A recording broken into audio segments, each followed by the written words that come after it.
Thank you, Mr. Speaker. I'm putting this question on behalf of Senator Audette. Welcome, Madam Minister. Last June, the Senate Aboriginal Affairs Committee released its report, Action is Needed for Missing and Murdered Aboriginal Women and Girls. It's not just the intent that counts. I remind you that the Government of Canada commissioned an inquiry into missing and murdered Aboriginal women and girls, and that the commissioners, accompanied by the families, tabled their report back in June 2019.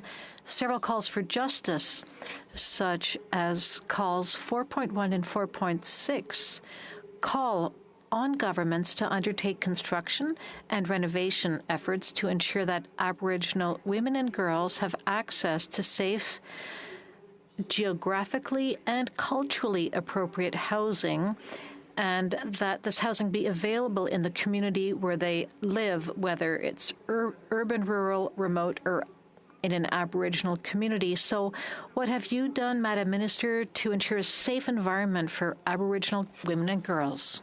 Thank you for that question, Madam Senator. This being the week of the 16 days of activism against murdered missing women, Indigenous girls, and two-spirited SPG2 plus peoples, it's a fitting question. As a matter of fact, this morning I did an announcement on behalf of Minister Ian, who's responsible for, of course, women and gender equality, and it was on Indigenous programs for women in rural areas.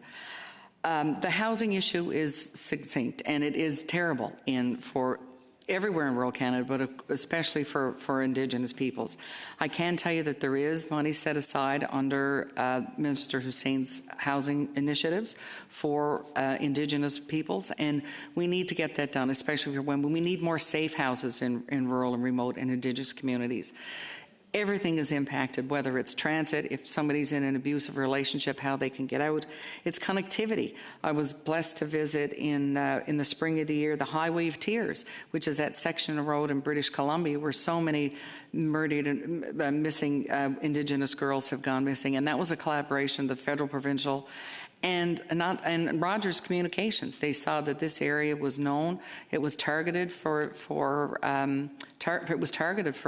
Indigenous women and girls, and we partnered together to make sure that that section of road now does have cell service, which was a terrible 10 thing. seconds, Minister. So partnerships will work. Partnerships will work on housing. Partnerships will work on addressing this terrible issue that we all have to address.